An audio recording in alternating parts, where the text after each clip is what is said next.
What's on your evil mind? Hold your insulting tongue and mark my words well. How about this rumor that you are really hired, Mr. Stark?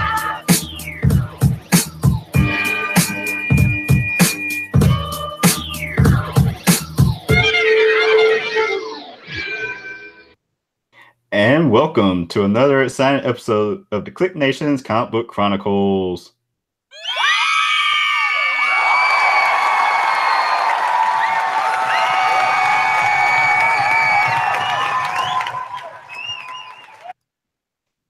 I'm your host, Tim DLGG.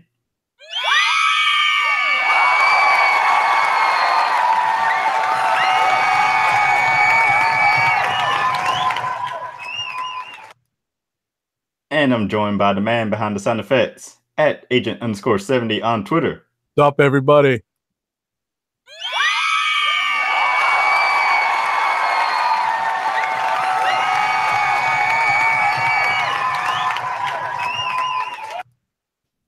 And we also have at Roddy Cat on Twitter.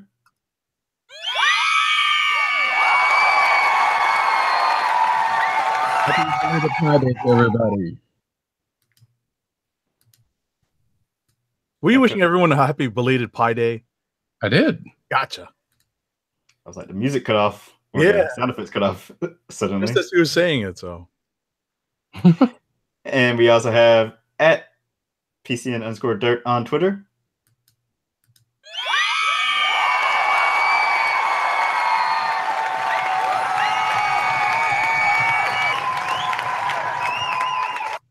Refresh my memory on who those two guys are. This is the Warlord from the old DC Comics line, and that's Beastman. Beastman. Beastman! He's the one I recognize, but couldn't think of the name of. From Masters of the Universe. Holy cow. That's like your multiple podcasts crossing over, Dirt. Yeah, it is. Yeah, well, and I also have a Mr. Wonderful Paul Orndorff sitting here, so okay. there you go. You never know what you'll find on the Comic Book Chronicles. But if you go to thekliqnation.com, you might get a heads up where you can find previous episodes of the Comic Book Chronicles and comic book news. On the homepage are links to our social media accounts. We're on Twitter, Facebook, YouTube, Google+. Make sure to subscribe to the podcast on iTunes, Stitcher Radio, Google Play, TuneIn Radio, and by going to cspn.us, do it today. And while you're on the CSPN Media website, make sure to purchase some Comic Book Chronicles merchandise by going to shop.cspn.us. Remember, we record live every Thursday night, 9 p.m. Eastern Time. And if you ever want to watch live, just bookmark the page, thekliqnation.com/live. And if you're talking comics on social media, make sure to use the hashtags Comic Book Chronicles and CBChron to join in the conversation. The first book up for review this week is Marvel 2-in-1 #4. As Ben Grimm and Johnny Storm venture off into the multiverse in search of the remaining members of the Fantastic Four using the multisec, I think is what they call it. Right. Yep. And they find a version of one of the members. But first, cool new outfits. Yeah. It's definitely a departure from most Fantastic Four uniforms to date. I like them. The light jacket. Yeah, it kind of looked like their original astronaut suits a little bit. Yeah. You'll also be able to buy them, I'm sure, as Legends action figures in the next few months, but not at Toys R Us, apparently. Right. Oh, hold on. Whereas I'm looking for the saddest thing I can find. Here we go. Rip TRU. Well, there's still a chance there'll be some stores open, but we may. I don't know if there's something in the news about that, but we'll talk. We can talk about that more at length later. There would only be more closings in the news if I put those in there. Oh, goodness. But back to the comics. Right. Right. So yes, they went in search of the Fantastic Four, but found a version of at least one member, Mr. Fantastic. Right. So it seems like Reed, Sue, Franklin, and Valeria have been successful in recreating various multiverses. So in this particular multiverse that Ben and Johnny run into, some very, very important events transpired very differently from how they transpired in the regular Marvel U continuity. So, and I won't spoil it, but it's a pretty important event. And it's like, the primary catalyst, I guess, in the Marvel universe, in that it involves the coming of Galactus and how things varied in this particular scenario in this multiverse. Well, I was going to say, it was like, yeah, if they weren't successful in recreating the multiverse, we wouldn't be able to have that neat Exiles book that's coming out soon, and which actually kind of reminds me of what's going on here, because it kind of seems like a similar thing is going on with that. And I mean, we can go ahead and say that the event that was taking place was Secret Invasion, which is an event that I've forgotten about and barely read. Well, that and the coming of Galactus. Well, yeah, that too. But I meant like the world they ended up on had both of those things going on. Oh, right. When was it that Reed Richards was trying to come up with the formula to fix the universe? Like, do you remember that storyline when he was trying to come up with some formula that would just fix everything? Was that the beginning of Hickman Mumbo Jumbo? Maybe. That might have been. Was that with like the multiple Reeds and stuff? Was that the Council of Reeds? Council of Reeds? Yeah, okay, maybe. Yeah. Maybe that was it. Yeah. Yeah, that was the beginning of the Hickman Mumbo Jumbo before he brought it to Avengers. And then but that led into Secret Wars, and that was the last awesome thing that they did. So there you go. Right. So anyway. But yeah, sorry. I was just gonna say I've loved this Marvel 2-in-1. I think it's been a lot of fun. Even though I know eventually down the line it's going to shift away from Fantastic Four centric storylines and move into other stuff. But it's still something that I enjoy quite a bit. I like the humor in it. I like the just kind of that old school classic comic book feel that it has, which was something that was in Fantastic Four. In a sense, it always carried that kind of making the impossible possible because it's comics and it can. And so it seems to be following along that thread, and I enjoy that quite a bit. So it's a fun book. Yeah. I was going to say, speaking of costumes, I did like the Shield costumes that She-Hulk and Wolverine were wearing. Yeah. Nice sleek designs, probably by Valerio Schiti. But yeah, so Reed has lost his family, has dedicated himself to his work, and was unable to defeat Galactus, but that fell to Dr. Doom, who I guess himself became the devourer of worlds. Yeah, what's funny is that they definitely merged a couple of early FF storylines into that. A couple of early Doom plots, and adapted that into how he would defeat the World Devourer. So I thought that was a nice touch. Good job, good job, Zdarsky.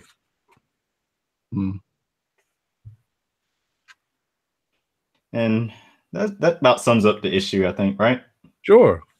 It's a great cliffhanger page. Yeah. So I'm curious how long the series will deal with, hey, let's jump around to all these different Earths where everything's different before we finally get to one that has the people they're looking for. Assuming that it will do that. Right. And I'm also kind of curious about like what's going to be the deal with the other member, Rachna. because we haven't really seen that much of her story outside of what she's done for what she's going to do or what she's been doing for them. But she seemed like there's more to things than than what we've seen. Right. I mean, it's the premise is that they need someone smart on this particular adventure, because as Spidey is very quick to point out in this. What's the line that says, "You're stupid, STUPID, like you think Captain America's last name is actually America."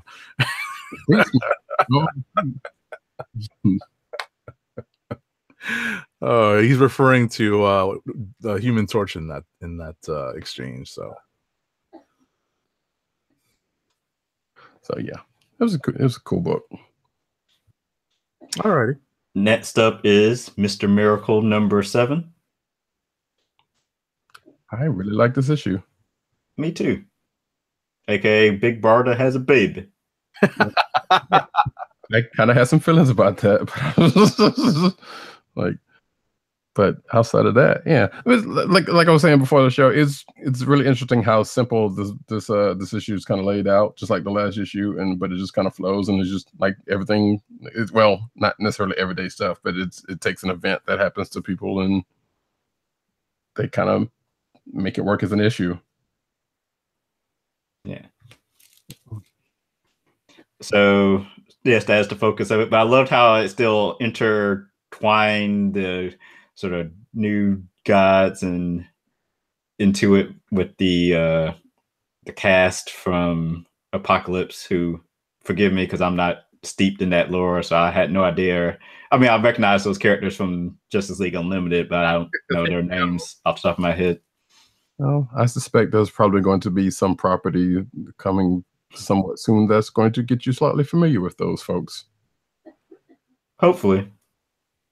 Maybe it can make me care about them. Mm-hmm. So they came to give their support, and a nice handy tool that came in was used later during the birthing process. And that was pretty much it, really. Just sort of the long process of Barda giving birth, and sort of it kind of reminded me like a Bendis issue where, like, nothing happened, but things happen. Yeah, because it's moment to moment because of the 9-panel grid that Garads, I think that's how it pronounces it, Garads uses, pretty much on every page. So, it's like moment to moment in the story. So there's a not quite talking heads all the time, but it definitely feels like it. Yeah, and I was going to say, this is one thing that's really, it drives me crazy, is that Tom King, he'll do an issue of Batman and will complain that it takes like 30 seconds to read through it and nothing really happens. But yet he does a book like this where nothing really happens, but it takes you a while to actually move through it. And then when you're done, you're like I'm touched, like as a human being, like I'm moved by the end of the story. It's like, how is this the same guy doing both books? It's insane. I think part of it is the artist. I think it's Gerard's means of storytelling, I think, heavily influences how we read this book. Whereas I think, there's a bunch of splash pages involved in Batman. That very well may be true. And if you want to read a nice little interview with Mr. Gerards about that, there's one on CBR that if you're watching the video, you can see the headline for and look it up. And it's also in the show notes if you're looking at that. There you go. And let's go. So, what's next? What's next? Thank you. Let's see. Let's hit up Dr. Strange. Yeah, I was just about to say that since we were talking about that before the show. Yeah. So, Dr. Strange 387 is the book we're going to next. We're still in the damnation plot, or tarnation, if you probably have. I don't think they did that to the Doctor Strange books, but so yeah, we find Doc laid up with his leg still broken, and Wong contacts him with the plan that has already been put into action. If you've read Damnation if you haven't, then hey, this real. So there's another plan and another book going on at the same time. And Wong basically says like, hey, somebody's coming to you. Don't worry about it. You just could be ready to move. But, you know, it's kind of a one-way connection. So, you know, Stephen can't really say what he wanted to say to Wong. When someone appears to help him out, along with a couple of other big guns, as this person says, to help break Doc out of where he was. But we come to find out that that in all is still in a big ruse. Maybe it's part of the big rules, while the actual plan is still going on elsewhere. So that is the short and sweet of it.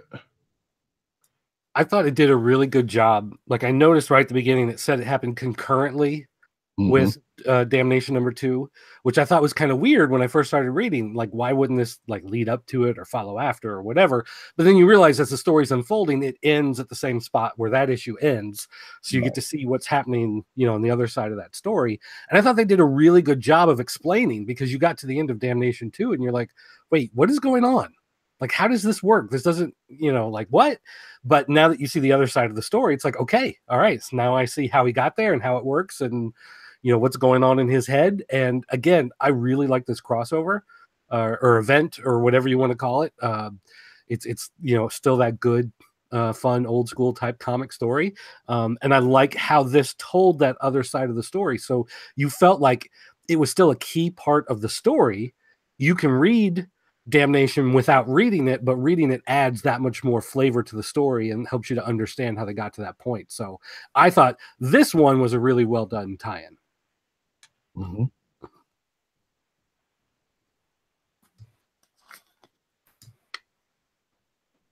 Let's see. Actually, well, since we're on it, can we get to the other tie-in? Since we're at it, I'll talk about it quick. So, speaking of tie-ins, we got Ben Reilly, Scarlet's Bride #15, which, short and sweet, we find out. So this takes place between Damnation 1 and 2, and we find out how and why Ben Reilly got involved to be in the story as he is. Because as we found out that he is there in Vegas, and the story pretty much takes place as Damnation 1 happens, and it kind of just goes through to when he comes into Damnation, basically, and he meets the rest of the of Wong's crew. So there's also a couple other things that, like, if you're not reading Scarlet's Bride, or you know, like I was kind of, well, not confused about, but I didn't know about because I don't read the book. But outside of that, then, you know, everything else is pretty much tied into the Damnation storyline. Yeah, because the story opens and he makes some comment about, like, what's that lady doing that's sitting at that slot machine? And then he goes wandering off, and I don't know. Like, what's the big deal about that? I don't get it. But apparently that's some sort of theme that's been running through those books. So yeah, there's like an older lady that he kind of makes his own Aunt May, who sits at a slot machine most of the time in the series. I see. You found a way with her in this, which has to do going into the Damnation plot. The thing for me, though, is like not being a regular reader of the series. I'm reading through this issue and I'm like, man, Ben Reilly's a dick. Like, he is just not a nice guy. That is exactly how this book is written. I remember I read the first issue when it came out, and it had that tone from the get-go. Well, like, I couldn't decide, like, is it just me? Like, am I taking things the wrong way? Absolutely not. You're reading it correctly, dirt. All right. Well, at least I know. Feel better. You're just like, talking about the same part that I'm thinking about. I was like, wow, that was a dick move there. It was like, yeah. All right, then. Not being overly judgmental in this case. All right. So let me jump in with Detective Comics number 976, which is the first issue in James Tynion's final Detective Comics arc, called Batman Eternal, or Batman Eternal, as he looks to tear apart the Gotham Knights team that he formed, and when Rebirth started. Batwoman has left the group to join up with her father to lead his sort of paramilitary Batman army and has recruited Batwing and Azrael to their side. So that's one sort of subplot taking place, and the other one deals with Batman and Red Robin sort of hashing it out, how Red Robin's sort of vision for this team is sort of falling apart. So it deals with a lot of that, a lot of stuff from the last issue where the Batman brought the Bat family together to sort of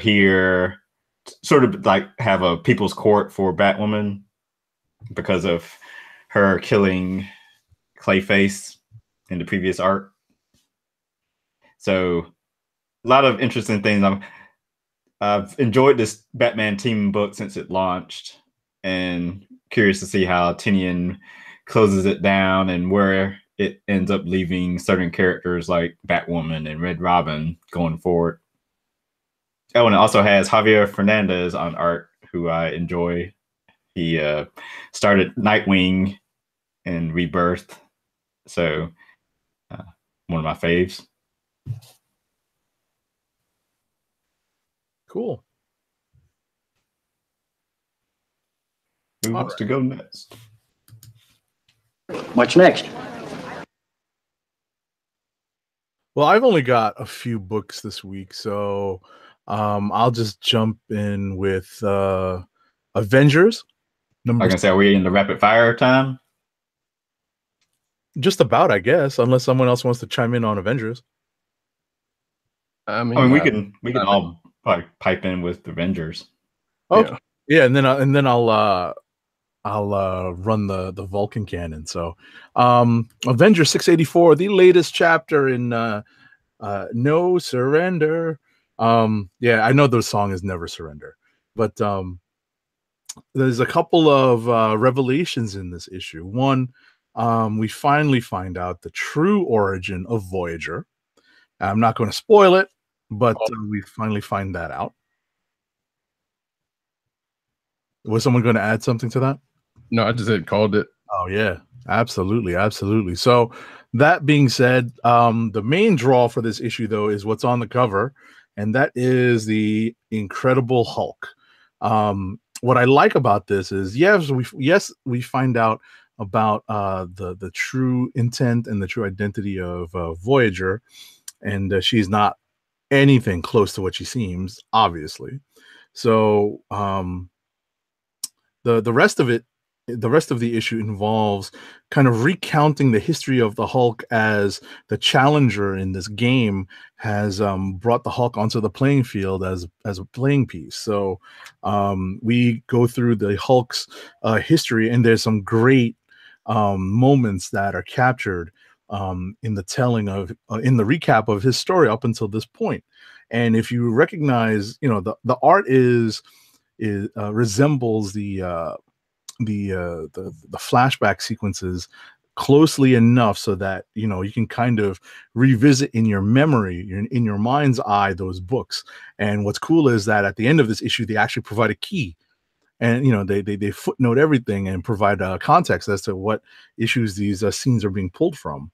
But we also have a little bit of explanation of the pact between Bruce Banner and Clint Barton when it comes to taking a couple of arrows to the head and the heart. And we were brought to the present and the soon-to-be new status quo of the Hulk. So it's a nice little setup for the Hulk coming out of No Surrender. So that's pretty much like the two prongs of the book. We see what Voyager's real deal is, and we have the Hulk reemerging in the Marvel U, and kind of a tease as to what his new status quo is going to be. And we have this awful, terrible Red Hulk BS running around in semi-armor. I can't wait for this character to go away. And that's pretty much it. Is it General Ross Red Hulk? No. Oh, it'd be better if it actually was. Right. It might as well be, put it this way, because it's pretty much the same type of person. Right. Right. It's like the substitute. It's like the poor man's General Ross. Yeah. It's like the dollar store brand of I can't believe it's not butter. That's pretty bad.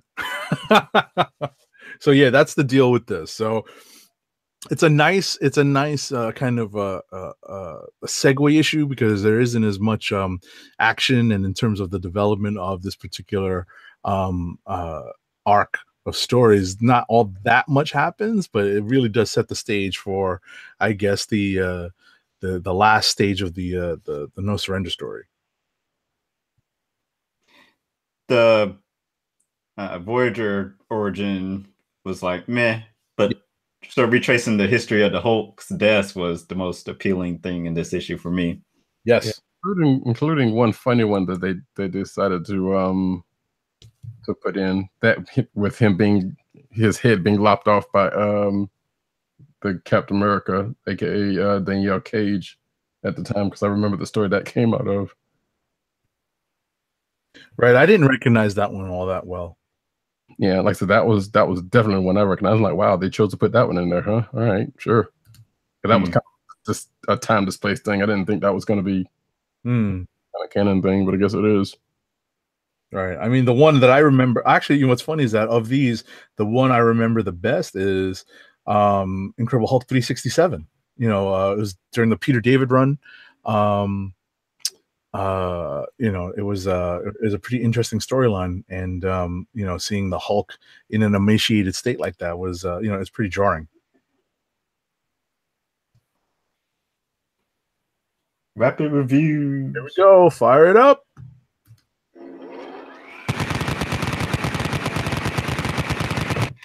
All righty, here we go. I'll do mine right quick. X-Men Blue number 23. The main team is up in space, which leaves Ultimate Universe, Jimmy Hudson, Wolverine, and Bloodstorm back on Earth, hunting down Miss Sinister. While that's happening, Havoc, White Queen, and Bastion are ramping up their Mother Vine virus to spread across the world to increase the mutant population. And you sort of see the beginnings of Polaris forming her own team of X-Men to fight them later on as the story arc continues. Sideways number 2 sort of sets up this interesting sort of cosmic dynamic structure for the DC universe, where they introduce this new dude who's huge and whose name I forget. But it kind of seems like they're setting up like how Marvel has and again with Marvels, I forget the character's name. A bunch of those people that appeared in Ultimates and Ultimates 2, like Eternity and whatever the other one was called. Like the Cosmic Jailer and all that type of like the living tribunal type deal. Gotcha. And it dawns on me out, since Sideways can sort of make openings, rips in time or rips in space to sort of teleport around. I feel like Vibe should like guest star somewhere at this point, because doesn't he do the same thing? At least on the TV show. At least on Flash.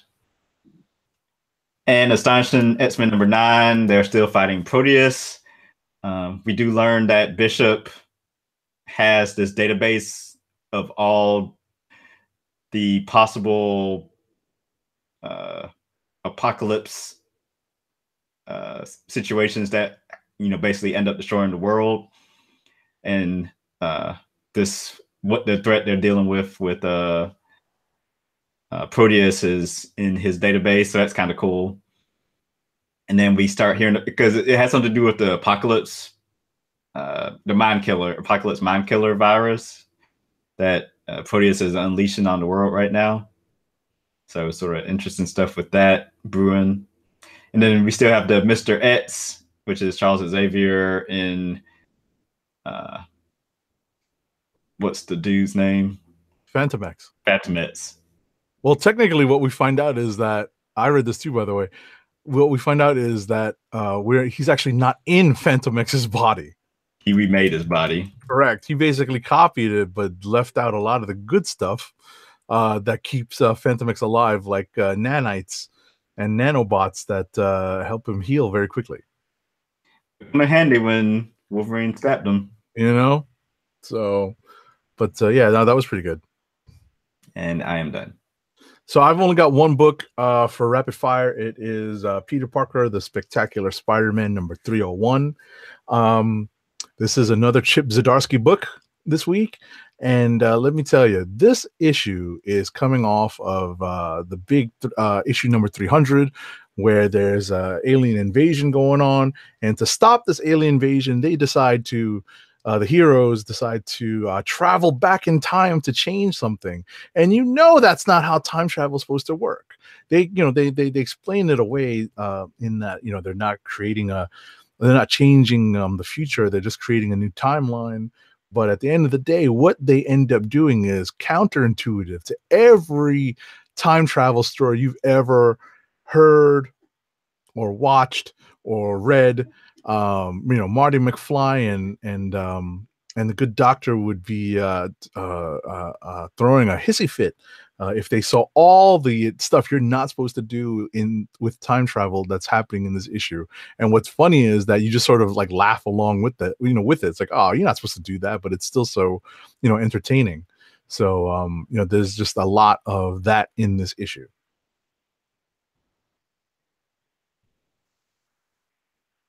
Okay. Well, I guess Dirt had to excuse himself. I will go with my couple of books. Well, like 3 or 4 books. But anyway, Titans 21. There's Titans are still broken up. The Brain and Mala, both whose names I haven't heard since Young Justice, show up, and they have a plan to try to up their status. Arsenal is striking out on his own, and he's pretty much the only one who knows that there's a big plot going on, but he doesn't necessarily know it's them. But at the same time, the rest of the team thinks he's once again battling his drug addictions again, which he apparently is not, although he, as of last issue, looks like he might have been drugged. But that wasn't the case. He ends up in a fight with Wally West and Nightwing, and comes out pretty well, considering, you know, because, you know, Donna Troy calls them to help because she thinks Roy's using again, and then they go to try to help him out, and then he's got his back up because, you know, he's not, but they don't seem to believe him, and he's trying to tell them about this other thing, but they miscommunication into the fight. So he beats that fight and leaves while this is going on, and ends up running into Cheshire again, and they get into a squabble, and that ends that book, or that ends that issue.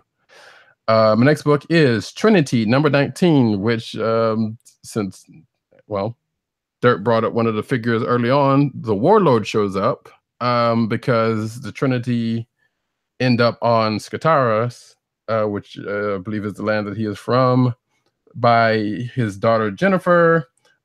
Apparently Warlord had been killed, but apparently that had not been the case, because it was all a big bit of subterfuge, because the Trinity was basically a decoy, but they were also sent there to help defend, because there was some magic timey thing that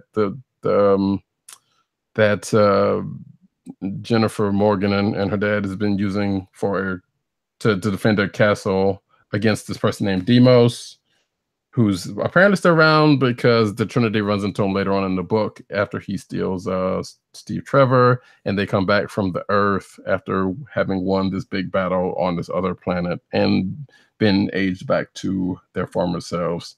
So that ends this arc, but also starts another one where they have to go find Steve Trevor, who's been kidnapped. Let's see. Infidel number 1, which these last 2 I've kind of been skimming, so forgive me for this one. But Infidel number 1 is a horror suspense book from IDW, I believe it is. I can't remember. But it's around this young Muslim woman and her family. She's seeing things or having nightmares, or at least she thinks she is. What you come to find out during the course of the story, that stuff she's saying might be real and may or may not have something to do with her mother-in-law. But we're not entirely sure about that. But it's looks to be a really interesting book. If you are a fan of horror movies, because it starts off one way and then kind of gets you thinking a whole nother way, but it's kind of cool. And this next and last book, I have only been skimming through this, but I think this will be a something that a couple of people in the audience and one maybe person on the panel may be interested in, and that is Sci-Fu. It is a all ages graphic novel. Looks like it's book one, so there might be more about this little kid who's a DJ in Brooklyn. Shout outs to Brooklyn. Who's a DJ, and he's got his family living in his building. He's going through his day-to-day life as that. But he ends up somehow causing some kind of magic or some kind of rift while he was scratching on his turntables that ends up sending him and his whole apartment building into another planet where he meets this giant samurai robot where he's so as far as I've gotten in the book, he starts fighting, and he also has this glove that is his scratching hand that apparently has some powers to it, and he is a practitioner of, I guess, what is going to be known as Sci-Fu, partially because of his DJ skills and the glove he has on in his hand. It's a really colorful book. It's really cool looking, and it even starts off with a nice sample of a Eric B. and Rakim song, which is, it doesn't take much for me. The artist slash writer is called Yehudi Mercado. I hope I'm saying his name right. But it is really cool. You should check that out if you are a fan of hip hop, sci-fi, and kung fu, because it all hits all of those beats and looks to be pretty cool. Alrighty. So are we at Clicks of the Week? We are. Clicks of the Week. Marvel 2-in-1. Second. Don't everyone speak at once. I second that. Howdy. I'm kind of hard pressed to go against Mr. Miracle on this one. So yeah, Mr. Miracle number 7. Nice. And Doug? Mr. Miracle. I said it, but those guys kept talking back and forth. So I probably got drowned out there. Split the vote evenly. There you go. So as we transition into the news portion of the show, let me read our first ad. Oh, 1 sec. Let's allow our sickly host to depart. Oh, he's gonna hydrate. Yeah, if you haven't noticed, I've been muting a lot this show because there's been a lot of coughing and hacking going on at this end. But thanks for having me on, guys, and I'll see you next week. Alrighty, take it easy. You well. Alrighty, I wish we had like a Vicks NyQuil ad or something. Instead, what we have is the first ad is for Funko. Fun at first sight. It's your home for exclusive collectibles such as their world-famous pop vinyl bobbleheads, apparel, including t-shirts, hats, and socks, and brand merchandise such as custom DIY pop figures, art books, and skateboards. And now, the listeners of the KLIQ Nation's Comic Book Chronicles can enjoy 10% off your entire purchase when shopping at Funko. To place your first order with 10% off and to help keep our show free for you, go to our network website at cspn.us. That's cspn.us. Then click on the Keep Our Podcast Free link at the top of the page. From there, scroll down to the Funko link and place your order. When you get to the checkout, put in the offer code SHOP10 for your 10% off discount. Funko through cspn.us. Do it today. All righty. So we're getting to the news.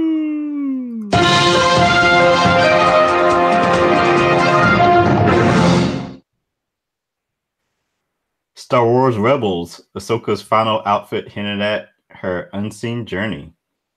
Yep, Rebels has ended this past week, and there's been some sad going, but yeah, we get a little bit into that part of the mystery. Captain America's Infinity War shields hold special significance to Black Panther. I guess the gist of it is that he gives it to him as He gives it to him, yeah, instead of people stealing the vibranium to make a shield.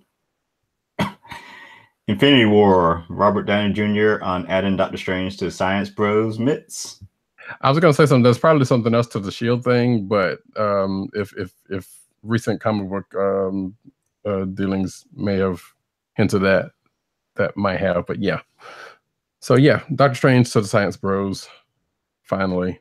Cool. It's facial hair bros. Oh no, it's science because Banner doesn't have. Well, that's why I kick him out.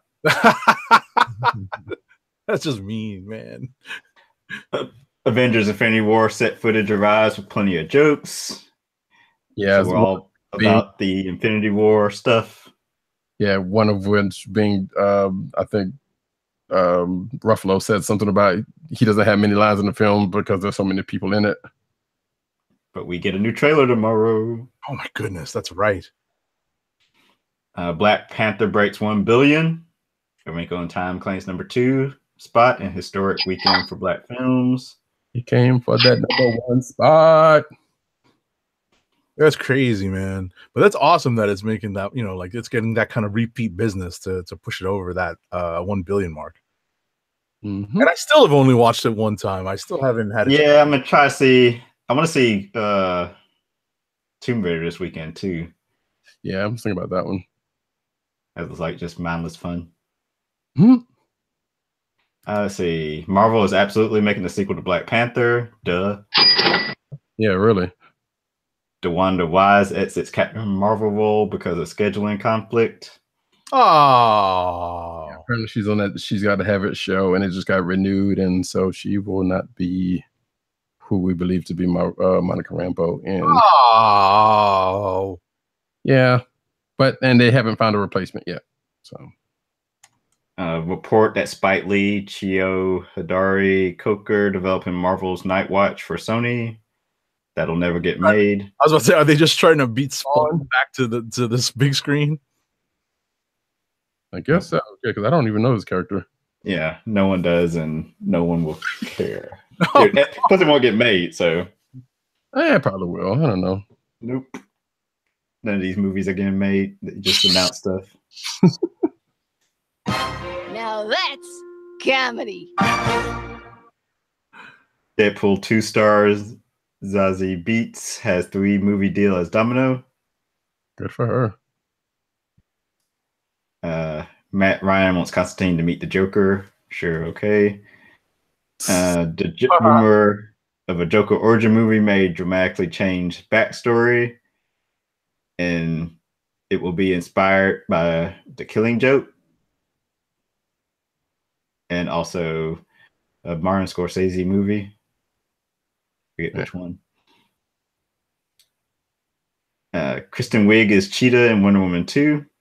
It's an interesting casting choice. Yeah, really. I'm sure it'll be fine. Yeah. Everyone's like, oh, she can't play a action person. Like, well, why not? And Michael Keaton couldn't play Batman. Look how that everyone was like, Chris Pratt is the chubby guy on that TV show. Right. Yeah. Ben Affleck as Batman. Boo. Right? Well, they're still doing that one. So yeah, I was about to say, I still do that. He was the best part of at least Batman v Superman. Goodness. Ava DuVernay to direct Jack Kirby comic creation The New Gods for Warner Brothers DC. That's crazy. Earlier. Will that one get made? Yeah. Just like Josh Whedon's Batgirl. Oh, no. And there's still no Flash. Like I say, they have. I guess Flash does have a director now, or directors. Mm. We shall see. That's funny. I put a Twitter poll up during the show. Definitely, if anything's going to get made, Flash is going to get made because they already did Justice League. So they, Yeah. am still skeptical. Yeah, But which I did put a Twitter poll up asking which movie will Darkseid appear in first, Justice League 2 or New Gods? Or the third choice was neither. Oh my gosh. Because neither will get made. right. It's the cynical Tim Dog 98. Yeah, but I say I'm all cynical tonight. Cynical, Well, I mean, you Sony, cynical for WB. No, what I was going to say is no, but the cynicism, right, has been there for a while when it comes to these DCEU movies. That's the thing. Because they just announce stuff. They just throw stuff out there. Sony with all the X-Men films and a Kitty Pryde film that's not going to get made, and we'll be lucky if we get X-Force. Yeah, Fox. Shout out to Matt Wang, who said, yeah, her big Ava DuVernay is a big Barda fan, and yeah, she has been on record saying that she is for reasons. So that's cool. And that was like well before this happened. Roddy Cat, I didn't know you had a Night Watch cosplay costume. Yeah, I saw that. I'm like, no. Don't even know who that is. He looks like Spawn. That's what you need to know. Yeah, I gathered that part, but I'm like, I don't know wherever you ever showed it up. So, what else we got here? TV's Wonder Woman, Linda Carter, to receive Hollywood Walk of Fame honor. Yes. I hate to say this, ladies and gentlemen who are getting used to Gal Gadot as their Wonder Woman. When someone says Wonder Woman live action to me, I do not think of Gal Gadot. Linda Carter is the image that pops into my mind's eye. For more than one reason, I'm sure. Oh, yes. Oh, yes. Hold on. Let's see if we can't find the appropriate sound effect here. Here we go. There you go.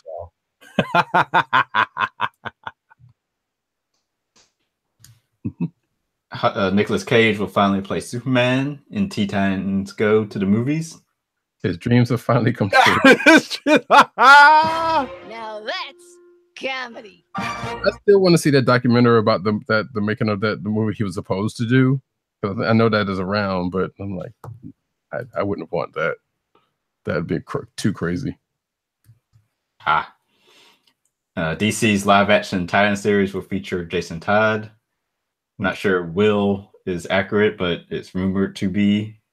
Yeah, I don't know. One of the episode titles is supposedly Jason Todd, I think, or something like that. Yeah. Netflix strikes deal for Deadpool creator Rob Liefeld's Extreme Universe. It's extreme, and everybody's got a blood in their team name. Pretty much. Where's everyone's feet? Oh, that's too funny. I don't know. They're gonna be like live action or like animated things. Where's everyone's feet? I don't know, but they're going to do a connective tissue. They're basically going to do a cinematic U, just like the other cinematic U's, supposedly. Yeah, that's cool. Yeah, I guess. That's funny. Supernatural Scooby-Doo crossover debuts first images, story details. Yeah. So that's the thing. And the 5th Beatle TV miniseries adaptation in the works at Bravo. Shout outs to Victoriari, guest of the Comic Book Chronicles. That's right. Yeah, I should have reshared that episode when that news broke. Mm-hmm. Many moons ago. And in the comic book news, Valiant hires Carl Bollers as newest editor.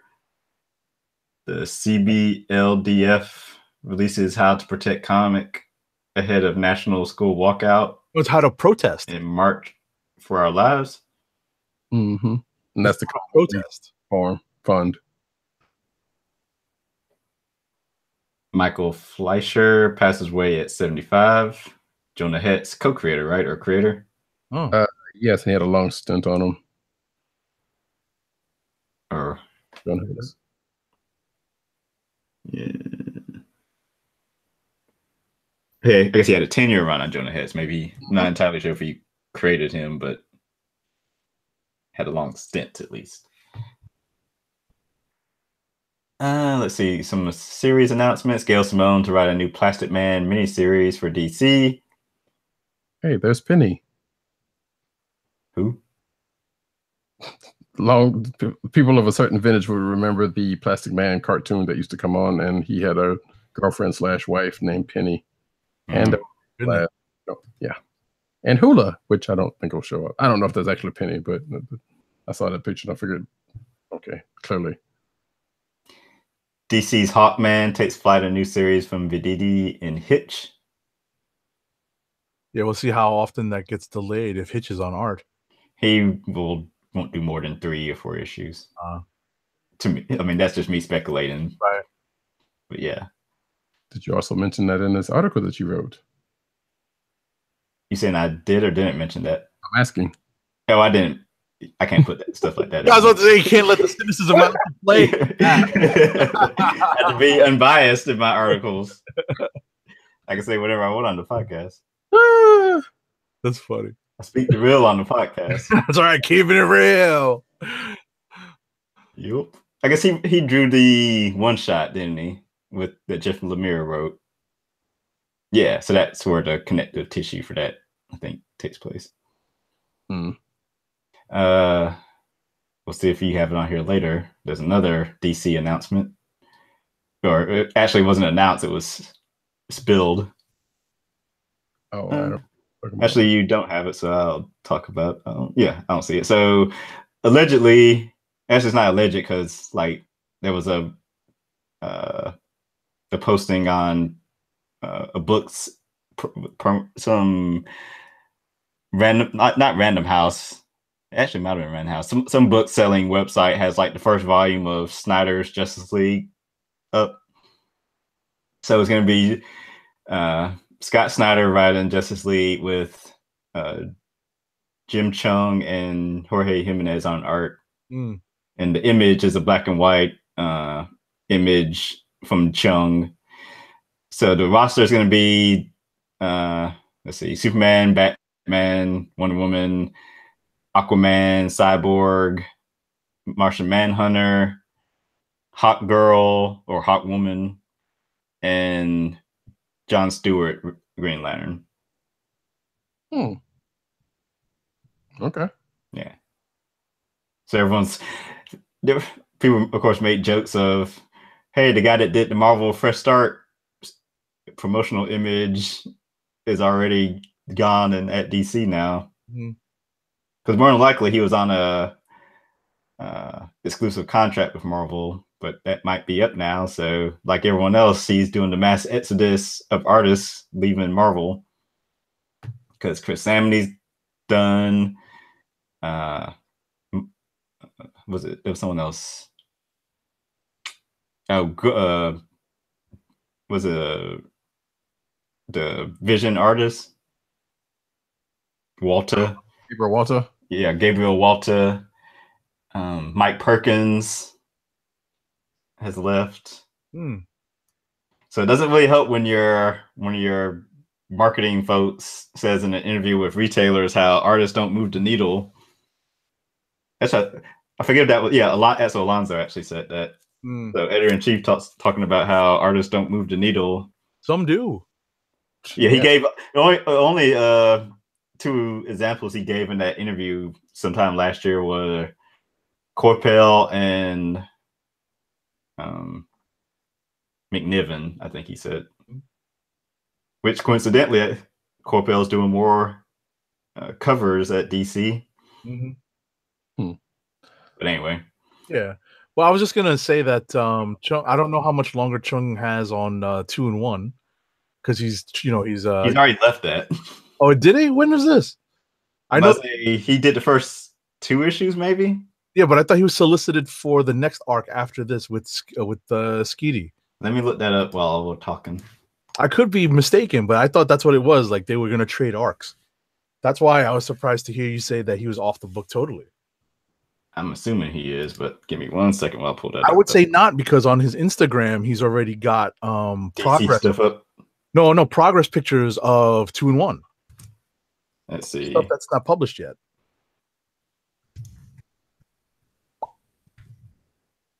Let's see.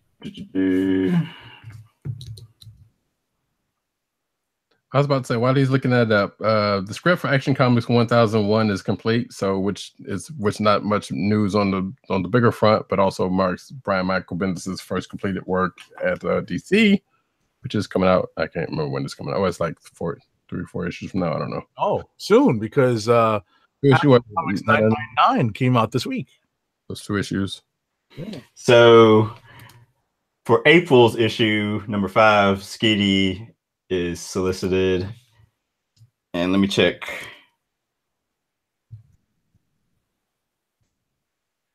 Oh yeah, Chung is back on number 6 in May. I mean, he may be back for just one more arc, you know, or I don't think he's an exclusive though. That's the thing. That'd be okay. We don't actually know that. Right. I don't think he's an exclusive artist to Marvel. So that, so that gives him free reign to do art for just about anybody. But yeah, like you said, it's funny that that Chung is doing the promo art for a brand new launch of the Justice League right after he's done the promo art for the whatever the hell they're calling this new launch at Marvel again. Fresh start. Fresh start. That's it. Alrighty. Speaking of, What's next? Oh, let's see. What's next is Tony Stark. Iron Man welcomes back 2 missing Marvel heroes. Hey, Jocasta. And Bethany Gabe. Some other lady. Bethany Gabe. Some other lady. I was going to say someone I haven't heard of before, but I actually remember supposedly she was his ex-bodyguard. Right. And ex-lover, off and on lover. Yeah. All right. Speaking of exclusive, Chip Zdarsky signs Marvel exclusive. Congrats. Yep. Which more than likely is probably not going to have anything to do with this, because I think this is a writer deal, and he's still doing art on his creator-owned Sex Criminals and whatever else. Yep. Plus, it never excludes Image work anyway. Especially something saying, "Hey, don't go write anything for DC." Oh, I love it. Can you sit? Stop it. Autoplay. We already talked about the Fantastic Four suit redesigns, but you can kind of see them there. Yep. Voyager's true origin has major implications for the entire Marvel universe. Sure.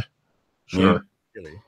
Marvel artist Nick Varela needs surgery with family asking for help. What?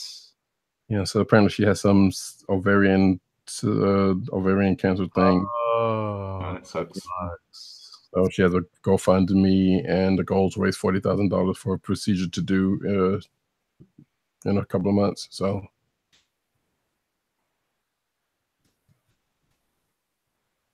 Marvel's Hunt for Wolverine infographic teases a new series. Something classified to be announced after the miniseries are over with. So Hunt for Wolverine's Adamantium Agenda will bend the internet.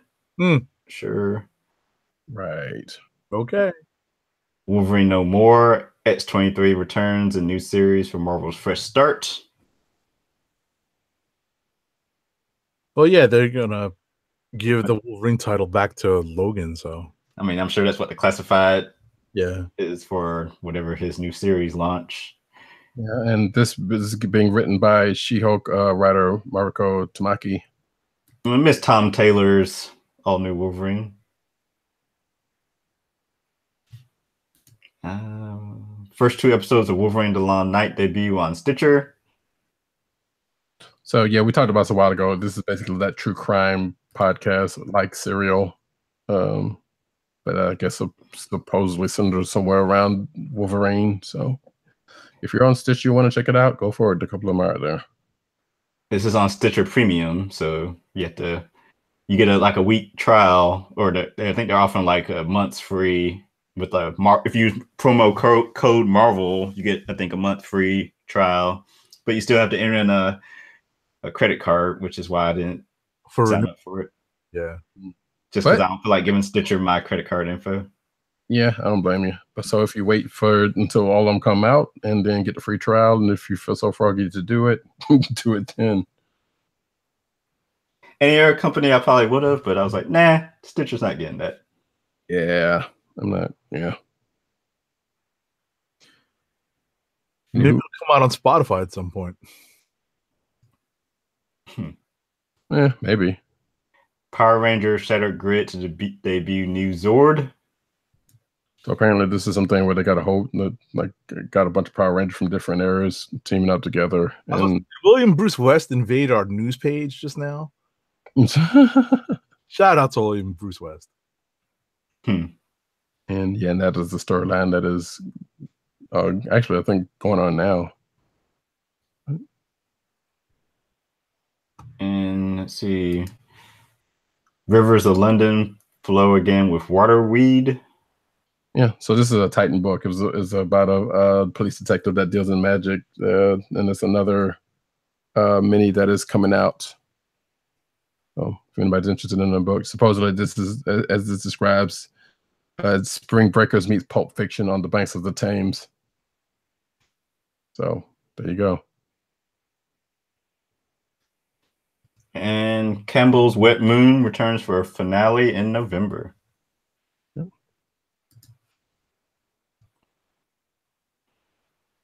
Close us out. All righty, that's our last news story for the night.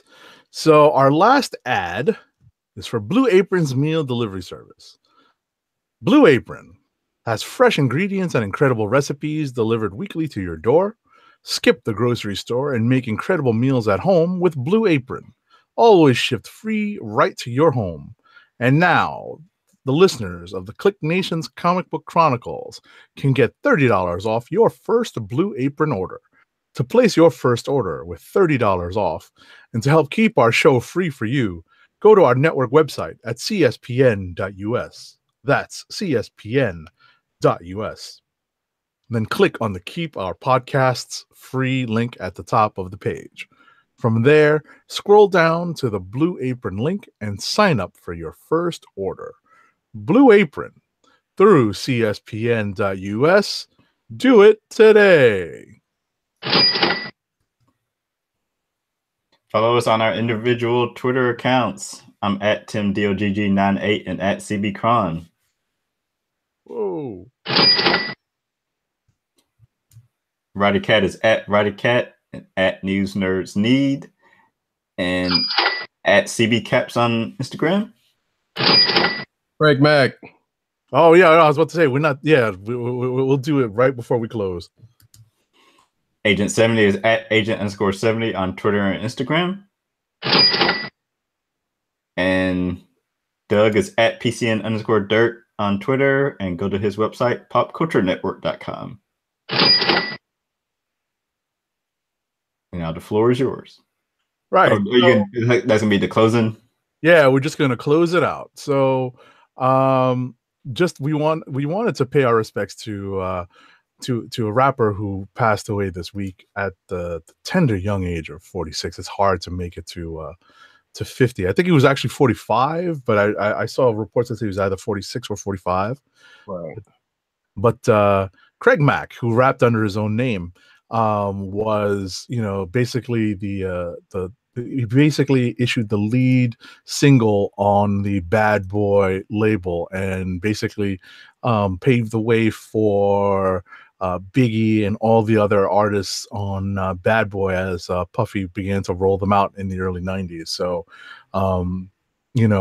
his big hit Flavor in Your Ear is probably overshadowed by the remix, which had like everybody, all these big names, and some guy named Rampage, poor Busta Rhymes, associate, who is like, I feel bad for Rampage because it's like it's Big, it's Craig, it's Rampage, and then it's Busta and LL. Well, yeah, and I think that was pre-flip mode Rampage, right? But yeah. Right, so it's kind of like, who's that guy? I think Busta was like, "Yo, I want to put my man on, put them on." Right. But I honestly remember listening to this track like, this is hot. Who's that? And of course, you had the remix, the LL's verse, which is still incomprehensible. No, because it sends mixed messages. So we are actually going to play out this episode with the OG Flavor in Your Ear, which it has one of the more iconic beginnings. So I'm going to start it off right there. It's really one of the better beginnings because it harkens back to our childhood, and there's a reference to some cartoons there. So give it a listen. We'll let it play, and then we'll play the show out. So Tim, you want to do the Comic Book Chronicles exit, and then I'll click play. So we are the Comic Book Chronicles, and we are signing off. Peace. Yo, Mac, I don't even understand how they didn't understand you in that Mary joint. Yeah, I Kick know, that old man. robotic, futuristic George Jetson Yeah, crazy joint. That's like Uniblab, robotic kicking flab, or flavor bitter batter, chitter chatter, matter than the Mad Hatter. I bet you buy shit, come by fatter. I got the data, turn your body into antimatter. And just like a piece of sizzling, you'll fit inside my stomach with the eggs and grits. Would you believe it's Dr. Doom? What's on your evil mind? Oh, you insulting tongue and mock my words well. How about this rumor that you are